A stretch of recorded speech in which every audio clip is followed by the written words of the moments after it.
হযরত আলী বলেন, ইয়া রাসূলুল্লাহ, জিহাদ করি এটা আমার কাছে বড় প্রিয়। তাহলে জিহাদ করা এটা সাহাবাদের প্রিয় ছিল, আমার নবীজির প্রিয় ছিল। জিহাদ করা সাহাবাদের সুন্নাত, আমার নবীজির সুন্নাত। যার দিলের মধ্যে জিহাদের তামান্না নাই, আল্লাহ রাসূল বলেছেন ফালাইসা মিন্না, ওই ব্যক্তি আমার উম্মতি নয়। যার মধ্যে কি নাই? জিহাদের তামান্না নাই, জিহাদের আশা নাই। এই জন্য ইসলামের জন্য, দিন কায়েমের জন্য জিহাদ করে, এটা কি বলেন? কথা কয় না, এটা কি ফরজ। নামাজ পড়া যেরকম ফরজ, হজ করা যেরকম ফরজ, যাকাত দেওয়া যেরকম ফরজ, রোজা রাখা যেরকম ফরজ, আল্লাহর দিন কায়েমের জন্য ইসলামের শত্রুদের বিরুদ্ধে ইসলামের পক্ষে দাঁড়ানো, এটাও কি বলেন? ফরজ। এখন নামাজের সময় হয়ে গেছে, এখন কেউ যদি আমার নবীজিকে নিয়ে কটূক্তি করে, ইসলামকে নিয়ে যদি কটূক্তি করে, কোরআন হাদিসের বিরুদ্ধে যদি কথা বলে, আগে ওই ব্যক্তিকে সাইজ করতে হবে, তারপরে নামাজ আদায় করতে হবে। কারণ নামাজ কায়েম করাও ফরজ, জিহাদ করাও ফরজ। আগে ওইটাকে ওখানে রাজ বানাবেন।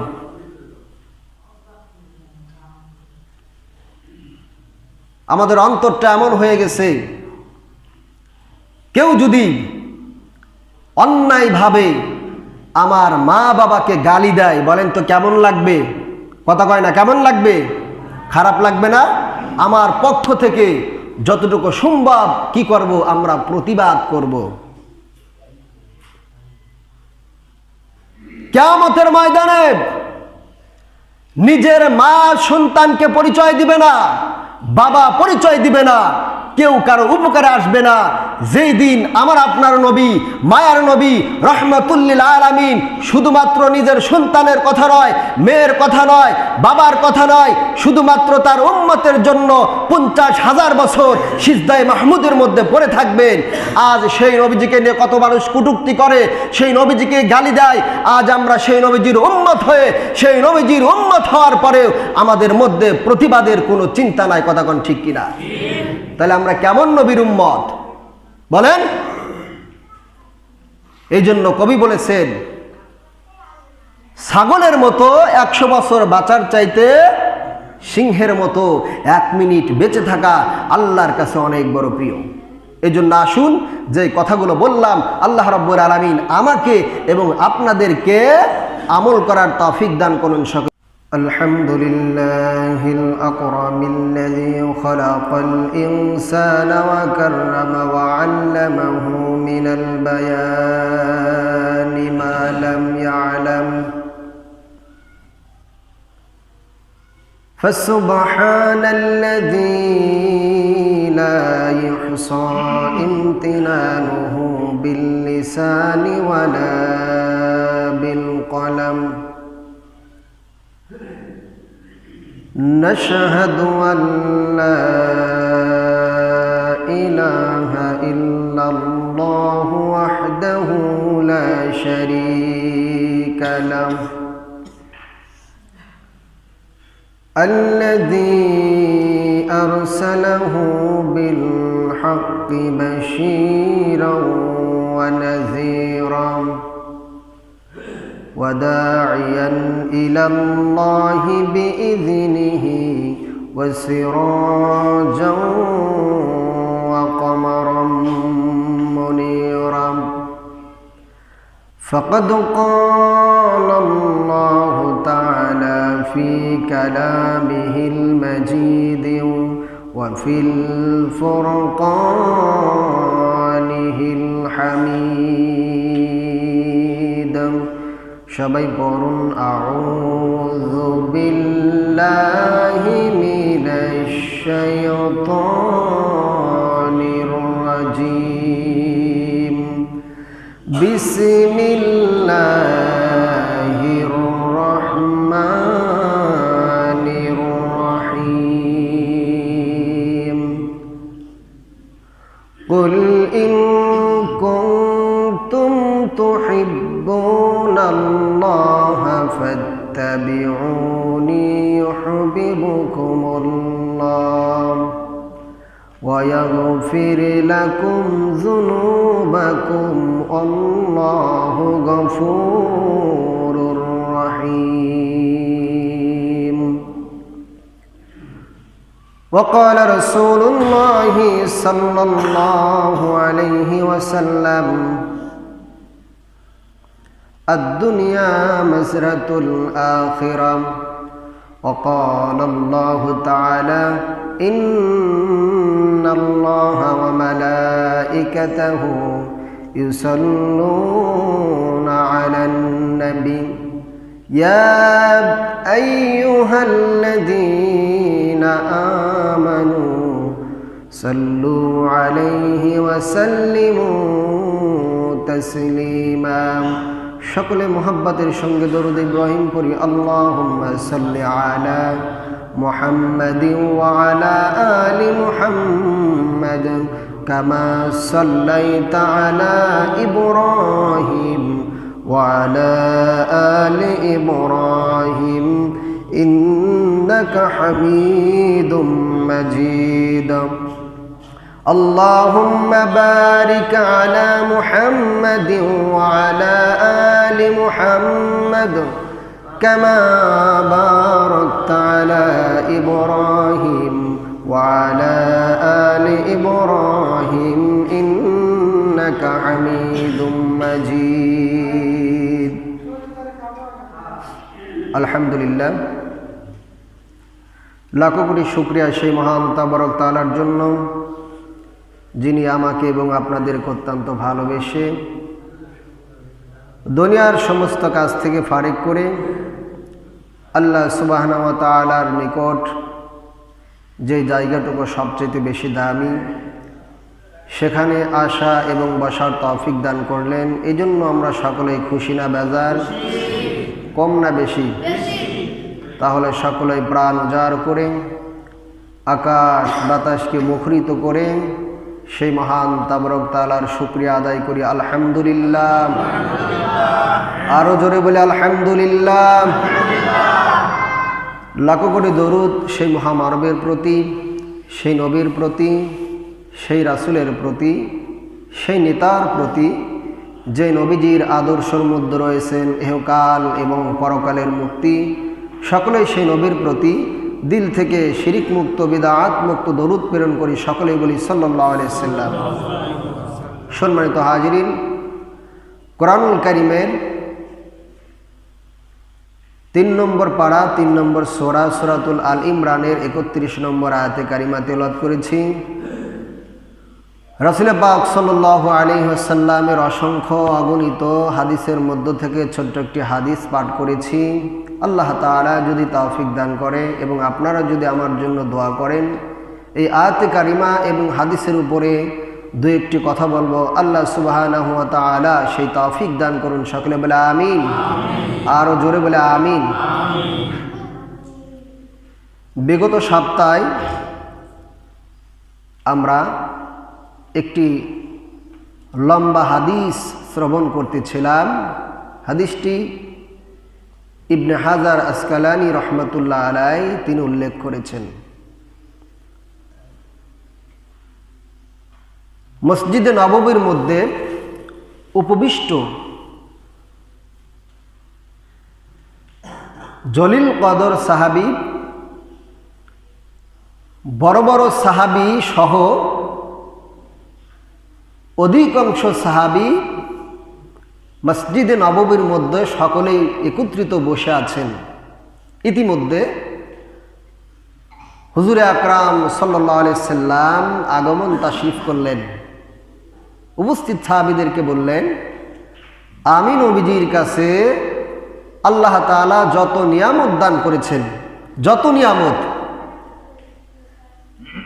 আল্লাহ তাআলার নিয়ামত কম না বেশি? কথা বলেন।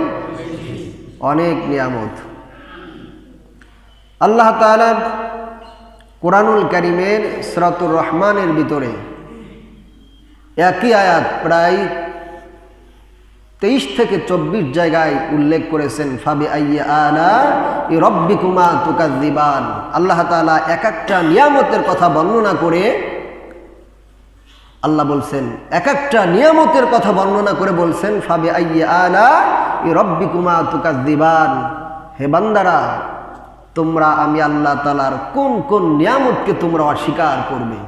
আল্লাহর নিয়ামতকে অস্বীকার করার উপায় আছে? কথা বলেন, আছে?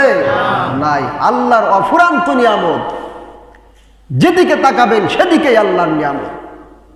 আল্লাহর নিয়ামত ছাড়া কিছুই নেই। তো আল্লাহর নবীজি সাহাবাই কিরামদেরকে বলতেছেন, আল্লাহ তাআলা আমাকে যত নিয়ামত দিয়েছেন তার মধ্যে 3টা জিনিস আমি রাসূলের কাছে বড় প্রিয়। সাহাবাই কিরাম বড় আগ্রহের সাথে আল্লাহর নবীজিকে বললেন, ইয়া রাসূলুল্লাহ, আপনার কাছে কি 3টা জিনিস বড় প্রিয়, আমরা শুনতে চাই। আল্লাহর নবীজি বললেন, ওয়াত্তিন, সুগ্রান আমার কাছে বড় প্রিয়, সুগ্রান। 2 নম্বর অন্নিসা, কন্যা জাতি, নারী জাতি, হালাল স্ত্রী আমি নবীজির কাছে বড় প্রিয়। সুবহানাল্লাহ বলেন। 3 নম্বর বললেন, কুররাতে আইনি সালাহ, এমন নামাজ যেই নামাজ পড়লে আমার চক্ষু শীতল হয়, অন্তর শীতল হয়, দিলটা নরম হয়, এরকম নামাজ আমি নবীজির কাছে বড় প্রিয়। আমি নবীজির কাছে বড় প্রিয়। আল্লাহর নবীজি যখন এ কথা বলে শেষ করলেন, রাসূল কারীম সাল্লাল্লাহু আলাইহি সাল্লামের সর্বপ্রথম সাহাবী, পুরুষদের মধ্যে মদিনাতে যিনি সর্বপ্রথম ইসলাম গ্রহণ করেছিলেন, আল্লাহর নবীজির পর যখন একত্ববাদের দায়িত্ব চলে এসেছিলেন, আল্লাহর রাসূল হযরতে ওমরের, হযরতে আবু বকরের নিকটে গিয়ে যখন ইসলামের কথা বলেছেন, আবু বকর কোনো প্রশ্ন করে নাই, কোনো দ্বিধাবোধ করে নাই। আল্লাহর নবীজি ইসলামের দাওয়াত দিয়েছেন, হযরতে আবু বকর রাদিয়াল্লাহু তাআলা আনহু সঙ্গে সঙ্গে সেটা কবুল করে নিয়েছেন। সুবহানাল্লাহ। তাহলে ইসলামের মধ্যে সর্বপ্রথম সাহাবীর নাম কি? বলেন, নাম কি? আবু বকর। আমার নবীজির সাথে আবু বকরের অনেক কিছু মিল ছিলেন, অনেক কিছু। আল্লাহ রাসূল 63 বছর জিন্দেগি পেয়েছিলেন, আবু বকরও 63 বছর জিন্দেগি পেয়েছিলেন। সুবহানাল্লাহ বলেন। জামাই শ্বশুর, জামাই শ্বশুর, কত সুন্দর মিল।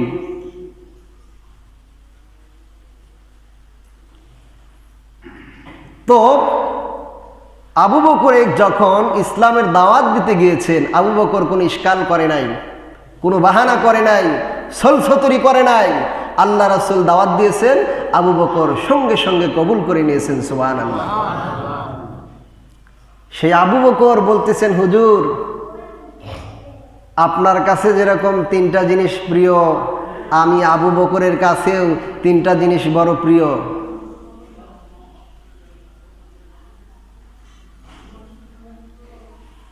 আবু বকর বললেন, আমার কাছেও 3টা জিনিস প্রিয় আছে। আল্লাহ রাসূল বললেন, কি বলো? বলি, ইয়া রাসূলুল্লাহ, আমার প্রথম প্রিয় হলো আমার যত ধন সম্পদ আছে সব অর্থগুলি আপনার এবং আল্লাহর রাসূলের জন্য খরচ করি, আল্লাহ এবং আপনার জন্য খরচ করি, এটা আমি আবু বকরের কাছে বড় প্রিয়। সুবহানাল্লাহ। তাহলে ধন সম্পদগুলি আল্লাহর রাস্তায় খরচ করা সাহাবাই কিরামদের জন্য এটা কি ছিলেন? প্রিয় ছিল। আর আমাদের জন্য ধন সম্পদগুলোকে পুঁজি করে রাখা আমাদের প্রিয়। ব্যতিক্রম হয়ে গেছে। আবু বকর বললেন, আমার যত ধন সম্পদগুলি আছে, আমার যত অর্থকড়ি আছে, সবগুলো আপনার জন্য এবং আল্লাহর জন্য আমি খরচ করি, এটা আমার কাছে খুবই ভালো লাগে। 3 নম্বর হযরত আবু বকর বলেন, 2 নম্বর হযরত আবু বকর বলেন, ইয়া রাসূলুল্লাহ, আমার কাছে 2 নম্বর প্রিয় হলো আপনার সুন্দর চেহারার দিকে তাকিয়ে থাকি, এটা আমার কাছে বড় প্রিয় লাগে। কারণ আমার নবীজি এত সুন্দর ছিলেন, এত মায়াবতী চেহারা ছিলেন আমার নবীজির। দুনিয়ার কোন এমন কাফের, দুনিয়ার কোন এমন নবীজির, এমন রাসূলের চেহারা মুবারক দেখে দুনিয়ার কোন কাফের, কোনো বেদ্দিন কালেমা পড়ে নাই। শুধুমাত্র আমার আপনার নবী, মায়ার নবী, রহমাতুল লিল আলামিনের সুন্দর চেহারা মুবারক দেখে দেখে অনেক কাফের পর্যন্ত ইসলাম গ্রহণ করেছে। এই জন্য আবু বকর বললেন, আমার কাছে প্রিয় আপনার সুন্দর চেহারার দিকে তাকিয়ে থাকি। 3 নম্বর, আমার কাছে প্রিয় আমার কন্যা আয়েশা আপনার স্ত্রী হোক, আমার কাছে এটা বড় প্রিয়। এ কথা বলার সঙ্গে সঙ্গে হযরতে আবু বকর যখন বলছেন আমার কন্যা আয়েশা আপনার স্ত্রী হোক, আল্লাহর নবীজি চুপ মুড়ে বসে আছেন। তখন আয়েশার বয়স মাত্র 6। কয় বছর? 6 বছর। জান্নাতের ভিতর থেকে আল্লাহ অর্ডার করলেন জিবরাইলকে, যাও একটা রেশমি রুমাল নিয়ে আসো। রেশমি রুমাল আনা হলো। জিবরাইল হাতে রেশমি রুমালের ভিতরে আল্লাহ রাব্বুল আলামিন আয়েশার ছবি দিয়ে আল্লাহর নবীজির কাছে পাঠিয়ে দিয়েছেন। যা জিবরাইল বললেন, ইয়া রাসূলুল্লাহ, এই মেয়ে আপনার স্ত্রী হোক, স্বয়ং আল্লাহ তাআলা পছন্দ করেছেন। সুবহানাল্লাহ বলেন। আল্লাহ রাসূল রেশমি রুমালের ভিতর থেকে ছবিটা বের করে আবু বকরকে বললেন, আবু বকর দেখো তো এই মেয়েকে চেনো কিনা? মদিনার কোন ব্যক্তির এই মেয়ে? মক্কার কোন ঘরের এই কন্যা? আবু বকর বলে, ইয়া রাসূলুল্লাহ, মদিনার কোন ব্যক্তির কন্যা নয়, এটা হলো আমার কন্যা আয়েশার ছবি। সুবহানাল্লাহ বলেন। এটা ছিল সাহাবায়ে কিরামদের প্রিয়। আবু বকর যখন কথা বললেন, আবু বকর বলার পরে ওখানে তো অনেক বড় বড় সাহাবী উপস্থিত আছেন, অনেক বড় বড় সাহাবী, প্রায় অধিকাংশ সাহাবী সেখানে উপস্থিত আছেন। আবু বকর যখন বললেন, ইয়া রাসূলুল্লাহ, আমার কাছে 3টা জিনিস বড় প্রিয়, তখন হযরতে ওমর রাদিয়াল্লাহু তাআলা আনহু তিনিও বলতেছেন, ইয়া রাসূলুল্লাহ, আমার কাছেও 3টা প্রিয় জিনিস আছে। সুবহানাল্লাহ বলেন। আবু বকর বলার পরে কে বলতেছেন? ওমর। ওমর বলে, ইয়া রাসূলুল্লাহ, আমার ভাই হযরতে আবু বকরের কাছে যেরকম 3টা প্রিয় জিনিস, আমি ওমরের কাছেও 3টা বড় প্রিয় জিনিস আছে। 1 নম্বর, হযরত ওমর বলেন, ইয়া রাসূলুল্লাহ, আমার কাছে প্রথম প্রিয় কাজ হলো আমি বেশি বেশি নেক কাজ করি, এটা আমার কাছে বড় প্রিয়। তাহলে নেক কাজ করা এটা কার প্রিয়? বলেন। ওমর বলতেছেন আমার কাছে 3টা বড় প্রিয় জিনিস। 1 নম্বর হলো আমি নেক কাজ করি, এটা আমার কাছে বড় প্রিয়। আল্লাহর নবীর পয়গম্বর বলেছেন, ইযা সাররাতকা হাসানাতুকা ওয়া সাআতকা সাইয়্যাতুকা ফাআনতা মুমিনুন। আল্লাহর নবীজি বলেছেন, যখন তুমি নেকির কাজ করবে, নেকির কাজ করার পরে যখন তুমি আনন্দিত হবে এবং গুনার কাজ করার পরে যখন তুমি অনুতপ্ত হবে, পেরেশানির মধ্যে থাকবে, আল্লাহর নবীজি বলেছেন ফাআনতা মুমিনুন, তাহলে তুমি একজন মুমিন। তাহলে নেকির কাজ করার পরে আনন্দিত হতে হবে। নামাজ পড়তে ভালো লাগে, নফল রোজা রাখতে ভালো লাগে, দান সদকা করতে ভালো লাগে, অন্য অন্য নফল ইবাদত করতে ভালো লাগে। যদি নেকির কাজ করতে ভালো লাগে তাহলে আল্লাহর নবীজি বলেছেন ফাআনতা মুমিনুন, তাহলে তুমি একজন মুমিন।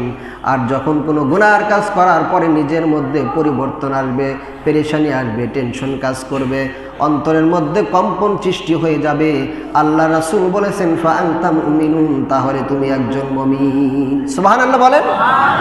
তাহলে নেকির কাজ করার পরে নিজের মধ্যে আনন্দিত হতে হবে, আর গুনার কাজ করার পরে নিজের মধ্যে লজ্জিত এবং নিজের মধ্যে একটা ভয়, একটা ভীতি সঞ্চার হতে হবে। তাহলে নিজেকে একজন ইমানদার হিসেবে মনে করতে হবে।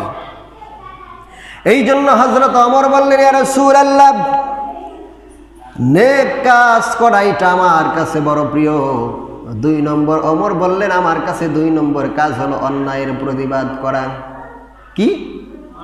অন্যায়ের প্রতিবাদ করা ওমরের কাছে এটা প্রিয় ছিল। আমাদের সমাজের মধ্যে অন্যায় আছে না নাই? কথা বলেন, আছে না নাই? তাহলে যুবক ভাই যারা আছেন, যুবকদেরকে রুখে দাঁড়াতে হবে অন্যায়ের বিরুদ্ধে। এটা কার প্রিয়? বলেন, কার প্রিয়? ওমরের। এই জন্য অন্যায় যেখানে আছে সেখানে যুবকদেরকে একত্রিত হয়ে অন্যায়ের বিরুদ্ধে লড়াই করতে হবে। ওমর এমন একজন সাহাবীর নাম, ওমর যে রাস্তা দিয়ে অতিক্রম করতেন 40 দিন পর্যন্ত শয়তান সে রাস্তায় যাইত না। তাইলে ওমর কেমন?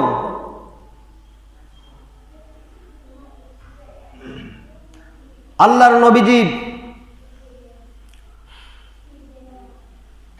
দুইজন ব্যক্তির জন্য দোয়া করেছিলেন খাস করে। ওমর তো ছিলেন আল্লাহর নবীজি এমন একজন সাহাবী, আল্লাহ রাসূল ইসলাম গ্রহণের পূর্বে আবু জেহেল, আল্লাহ রাসূলের চাচা আবু জেহেল এবং ওমরের জন্য দোয়া করছিলেন, আল্লাহ এই দুইজনের একজনকে আপনি ইসলামের জন্য কবুল করে নেন। আল্লাহ কবুল করছেন। এমন সময় ওমরকে আল্লাহ রাব্বুল আলামিন ইসলামের জন্য কবুল করেছেন, যেই সময় নবীজির উপরে হুকুমত কায়েম হওয়ার পরেও, ইসলাম প্রতিষ্ঠিত হওয়ার পরেও সাহাবায়ে কিরাম প্রকাশ্যে নামাজ, ইসলামের দায়াতগুলো প্রকাশ করতে তারা ভয় পেত। তাহলে ওমর কেমন ছিল? আবু জেহেল যখন আমার নবীজিকে হত্যা করার পরিকল্পনা করলেন এবং অফার করলেন, বিজ্ঞাপন ছাপালেন যে মুহাম্মদকে কতল করতে পারবে, মুহাম্মদের কল্লা আমার কাছে আনতে পারবে, আমি তাকে 200টা লাল উট উপহার দেব। আর স্বর্ণ মুদ্রা, নারী, গাড়ি, বাড়ি এগুলো তো আছেই। লাল উট, একটা লাল উটের বাজার মূল্য এখন প্রায় কয়েক কোটি টাকা, লক্ষ নয় কয়েক কোটি টাকা।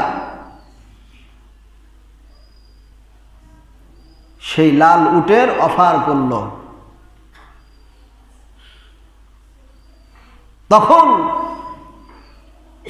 ঠিক সেই সময় আল্লাহর নবীজিকে যখন হত্যা করতে যাবেন, আল্লাহ রাসূল দোয়া করছেন, আমার নবীজির কাছে গিয়ে হযরত ওমর ইসলাম গ্রহণ করেছেন। অনেক লম্বা চড়া ঘটনা। তো এই জন্য ওমর বললেন, আমার কাছে 2 নম্বর প্রিয় হলো অন্যায়ের প্রতিবাদ করা। অন্যায়ের প্রতিবাদ করতে হবে। আল্লাহ রাসূল বলেছেন, যেখানে তুমি অন্যায় কাজ দেখো সেখানে তুমি হাত দিয়ে বাধা দাও। যদি হাত দিয়ে বাধা দেওয়ার যদি তোমার শক্তি না থাকে তাহলে তুমি মুখ দিয়ে বলবে, জবান দিয়ে। যদি জবান দিয়েও যদি তুমি বাধা না দিতে পারো তাহলে তাকে অন্তর দিয়ে ঘৃণা করবে, সেই কাজের উপরে তুমি ঘৃণা করবে। এই ব্যক্তি যে কাজটা করলো, কাজটা মোটেও ভালো করে নাই, ওই ব্যক্তিকে নয়, ওই কাজকে ঘৃণা করতে হবে। আল্লাহ রাসূল বলেন, এটা হলো ঈমানের নিম্ন পর্যায়। মৃত্যু তো সবাইকে করতে হবে, ঠিক কিনা? তো ছাগলের মতো 100 বছর বাঁচার চাইতে সিংহের মতো 1 মিনিট বাঁচার আল্লাহর কাছে অনেক দাম আছে। সুবহানাল্লাহ বলেন। এই জন্য যুবক ভাই যারা আছি, আমরা যারা আছি, অন্যায়ের প্রতিবাদ আমরা করব। আল্লাহ তাআলা সেই তৌফিক দান করেন, বলেন আমিন। ওমরের কাছে 2 নম্বর প্রিয় কি ছিল? অন্যায়ের প্রতিবাদ করা। 3 নম্বর, হযরত ওমরের প্রিয় ছিল কোরআনের তেলাওয়াত। কিসের তেলাওয়াত? ওমর বলেন, ইয়া রাসূলুল্লাহ, আমি কোরআন জোরে জোরে তেলাওয়াত করি, এটা আমার কাছে বড় প্রিয়। কোরআন সব সময় পড়ি, এটা আমার কাছে সবচেয়ে বড় প্রিয়। আজ মুসলমানের সন্তান কোরআন পড়তে পারে না, খুবই দুঃখজনক বিষয়। মুসলমানের সন্তান কোরআন পড়তে পারে না, মা বাবারও কোনো গুরুত্ব নাই যে আমার সন্তান কোরআন পড়ুক। এই বিক্ষোভটা কোনো মা বাবার প্রতি নাই। বাংলা, ইংরেজি, অঙ্ক, ইতিহাস, পাতিহাস এগুলো পড়ানোর জন্য কত প্রাইভেট, কত শিক্ষক, কত মেহনত, কত টাকাগুলো খরচ করে ব্যয় করে, কিন্তু আমার সন্তান, আমার মেয়ে, আমার ছেলে সহি শুদ্ধভাবে কোরআন পড়বে, এই ভূক্ষেপটা, এই আফসোসটা কোনো মা বাবার অন্তরে এ পর্যন্ত জাগ্রত হয় না। ওমর বললেন আমার কাছে প্রিয় কোরআনের তেলাওয়াত, কারণ কোরআন এমন একটি কিতাব, আল্লাহ রাসূল বলেছেন আল কোরআনু হুজ্জাতুন লাকা ওয়া আলাইকা, এই কোরআন কিয়ামতের ময়দানে তোমার পক্ষে কথা বলবে, আবার এই কোরআন কিয়ামতের ময়দানে তোমার বিপক্ষে কথা বলবে। চিন্তা করেন, তাহলে কোরআনের সাথে যদি আমার আপনার সম্পর্ক থাকে, সুসম্পর্ক থাকে, কোরআনের অনুযায়ী যদি নিজের জীবনটাকে পরিচালনা করতে পারি, তাহলে কিয়ামতের ময়দানে কোরআন আমার পক্ষেই কথা বলবেন। আর হাদিসের মধ্যে আসছেন কিয়ামতের ময়দানে দুইটা জিনিস আল্লাহর কাছে ঝগড়া করবে, একটা হলো কোরআনুল কারীম আর একটা হলো রোজা। আল্লাহ তাআলা দুইজন ব্যক্তির দরখাস্তকেই কবুল করবেন, সুবহানাল্লাহ বলেন। এই জন্য ওমর বললেন ইয়া রাসূলুল্লাহ, আমার কাছে 3 নম্বর প্রিয় হলো কোরআনের তেলাওয়াত, কারণ আমার মনে হয় আমি সব সময় কোরআনুল কারীমের তেলাওয়াত করি, এটা আমার কাছে বড় প্রিয়। হযরত ওমর এ কথা বলার পরে আল্লাহর নবীজির সাহাবী হযরত আলী রাদিয়াল্লাহু তাআলা আনহু তিনি বললেন ইয়া রাসূলুল্লাহ, আমার ভাই ওমরের কাছে যেরকম 3টা জিনিস বড় প্রিয়, আমি আলীর কাছেও 3টা বড় প্রিয় জিনিস।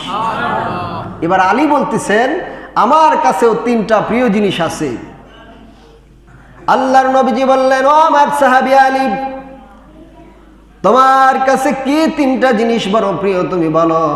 এবার হযরত আলী রাদিয়াল্লাহু তাআলা আনহু প্রথমে বললেন আমার কাছে প্রথম প্রিয় হলো মেহমানদারি করা। প্রথম কি? মেহমানদারি করা। আমাদের তো মেহমানদারি উঠেই গেছে। মেহমানদারি করা এটা আলীর কাছে বড় প্রিয়, কারণ কিয়ামতের ময়দানে যখন চূড়ান্ত সিদ্ধান্ত হয়ে যাবে, মানুষ যখন জান্নাত জাহান্নাম ফয়সালা হয়ে যাবে, সেদিন সবাইকে চিনবে, বুঝবে, সবার অবস্থা বুঝবে। এখন তো আমরা আমরা অনুভব করি, একজন যদি দুশ্চিন্তার মধ্যে থাকে, তার চেহারা দেখে, তার মন মিলন দেখে আমরা বুঝি যে ব্যক্তি কষ্টের মধ্যে আছে, অনুভব করি একটু। কিন্তু কিয়ামতের ময়দানে মানুষ দেখবে, বুঝবে, আল্লাহ সেরকম অবস্থা করে দিবেন যখন মানুষ জান্নাত জাহান্নাম ফয়সালা হয়ে যাবে। হওয়ার পরে জান্নাতি ব্যক্তিরা দেখবে আমাদের আশেপাশের আত্মীয় স্বজন পাড়া প্রতিবেশী এরা তো জাহান্নামী হয়ে গেছে, তখন তাদেরকে জিজ্ঞাসা করবে তোমরা তো দুনিয়ায় খুব ভালোভাবে চলাফেরা করেছো, নাম ছয়কত ধন সম্পদ সব ছিল, কিন্তু আজকে তোমরা জাহান্নামে কেন আসলে? পাশাপাশি থাকবে। আল্লাহ রাসূল বলেছেন জান্নাত জাহান্নাম কেমন থাকবে? আমরা যে জুতা পরিধান করি না, এই জুতার যে ফিতাগুলো আছে একটা আর একটা থেকে যতটুকু দূরত্ব এরকম। আবার আল্লাহ রাব্বুল আলামিন বান্দাদেরকে জান্নাতে দেওয়ার আগে জাহান্নামের দৃশ্যটা দেখাবে, তখন আল্লাহর প্রতি আরো বান্দার প্রশংসা বেড়ে যাবে যে আল্লাহ জাহান্নামের মধ্যে এত কষ্ট, আপনি আমাকে এখানে না দিয়ে আপনার অনুগ্রহতে আমাকে জান্নাত দিয়েছেন। ওই ব্যক্তির আরো মন থেকে আগ্রহ, আল্লাহর প্রতি আগ্রহ বেড়ে যাবে। আবার যাকে জাহান্নামে দিবে, জান্নাতের দৃশ্য দেখাবে, ওই ব্যক্তির আফসোস আরো বেড়ে যাবে, আফসোস আরো বেড়ে যাবে। আহারে যদি ভালো কাজ করতাম, দুনিয়াতে ভালো মানুষের সাথে যদি চলাফেরা করতাম, কোরআন হাদিস অনুযায়ী যদি জীবনযাপনটাকে পরিচালনা করতাম, তাহলে আজকে আমাদের এই কষ্টের ভিতরে থাকতে হতো না। এরকম আফসোস মনের ভিতরে জাগতে থাকবে। তখন জান্নাতি ব্যক্তিরা বলবে ফি জান্নাতি ইয়াতাসাআলুন, যে কি কারণে আল্লাহ তাআলা তোমাদেরকে জাহান্নামে নিক্ষেপ করলো? তখন বলবেন যে আমরা দুনিয়াতে ক্ষুধার্ত ব্যক্তিদেরকে খাবার দেই নাই, ক্ষুধার্ত ব্যক্তিদের মুখে কি দেই নেই? খাবার দেই নেই, মেহমানদারি করি নাই, আমরা অনেকেই আত্মীয়তা বিচ্ছিন্ন করি। আল্লাহ রাসূল বলেছেন লা ইয়াদখুলুল জান্নাতা কাত্তাত, আত্মীয়তা ছিন্নকারী জান্নাতে প্রবেশ করতে পারবে না। এই জন্য আত্মীয়তার বন্ধন ধরে রাখতে হবে। আমাদের সমাজে ভাই ভাইয়ের সাথে মিল নাই, বোন বোনের সাথে মিল নাই। আবার বাবার সম্পদ যখন বোন চায়, ভাই আর তখন বোনকে দেখতে পারেন, এরকম আছে না নাই? কথা কয় না, আছে না নাই? মনে হয় আপনাদের এলাকায় না, এই জন্য চুপ রয়েছেন। কয় বোন রে, আমার কলিজায় হাত দিছিস। হ্যাঁ, এই জন্য আত্মীয়তার বন্ধন ধরে রাখতে হবে। হযরত আলী বললেন, ইয়া রাসূলুল্লাহ, মেহমানদারি করা আমার কাছে বড় প্রিয়।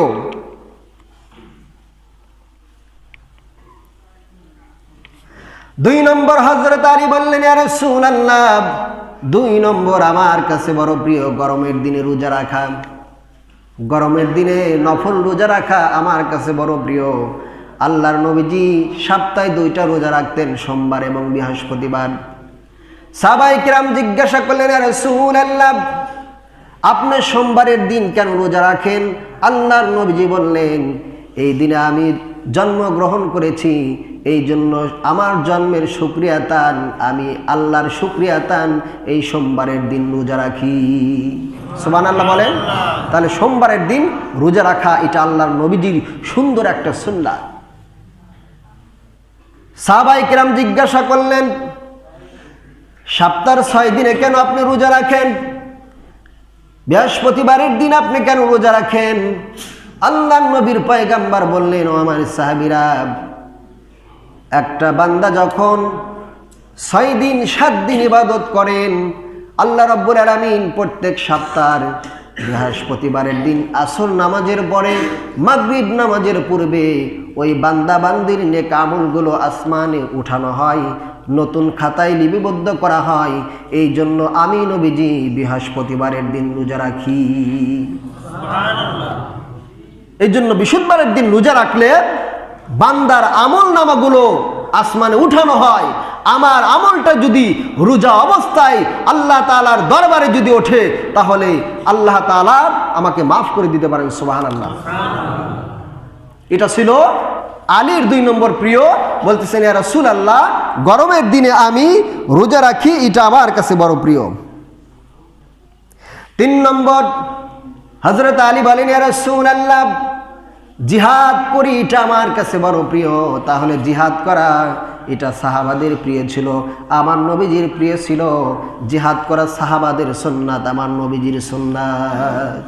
যার দিলের মধ্যে জিহাদের তামান্না নাই, আল্লাহ রাসূল বলেছেন, ফালাইসা মিন্না, ওই ব্যক্তি আমার উম্মতি নয়। যার মধ্যে কি নাই? জিহাদের তামান্না নাই, জিহাদের আশা নাই।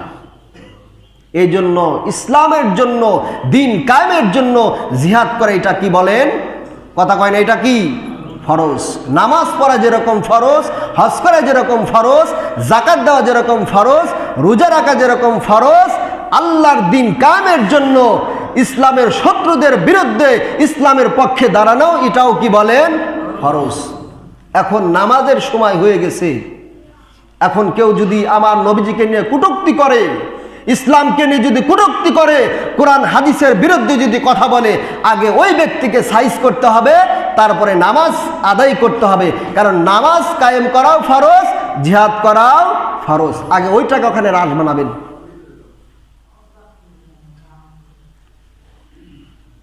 আমাদের অন্তরটা এমন হয়ে গেছে, কেউ যদি অন্যায়ভাবে আমার মা বাবাকে গালি দেয়, বলেন তো কেমন লাগবে? কথা কয় না, কেমন লাগবে? খারাপ লাগবে না? আমার পক্ষ থেকে যতটুকু সম্ভব কি করব? আমরা প্রতিবাদ করব। কিয়ামতের ময়দানে নিজের মা সন্তানকে পরিচয় দিবে না, বাবা পরিচয় দিবে না, কেউ কারো উপকারে আসবে না। যেই দিন আমার আপনার নবী, মায়ার নবী, রহমাতুল্লিল আলামিন, শুধুমাত্র নিজের সন্তানের কথা নয়, মেয়ের কথা নয়, বাবার কথা নয়, শুধুমাত্র তার উম্মতের জন্য 50,000 বছর সিজদায়ে মাহমুদের মধ্যে পড়ে থাকবেন। আজ সেই নবীজিকে নিয়ে কত মানুষ কটূক্তি করে, সেই নবীজিকে গালি দেয়। আজ আমরা সেই নবীজির উম্মত হয়ে, সেই নবীজির উম্মত হওয়ার পরেও আমাদের মধ্যে প্রতিবাদের কোনো চিন্তা নাই। কথা কোন ঠিক কিনা? তাহলে আমরা কেমন নবীর উম্মত বলেন? এই জন্য কবি বলেছেন, ছাগলের মতো 100 বছর বাঁচার চাইতে সিংহের মতো 1 মিনিট বেঁচে থাকা আল্লাহর কাছে অনেক বড় প্রিয়। এজন্য আসুন যে কথাগুলো বললাম, আল্লাহ রাব্বুল আলামিন আমাকে এবং আপনাদেরকে আমল করার তৌফিক দান করুন। সকলে বলে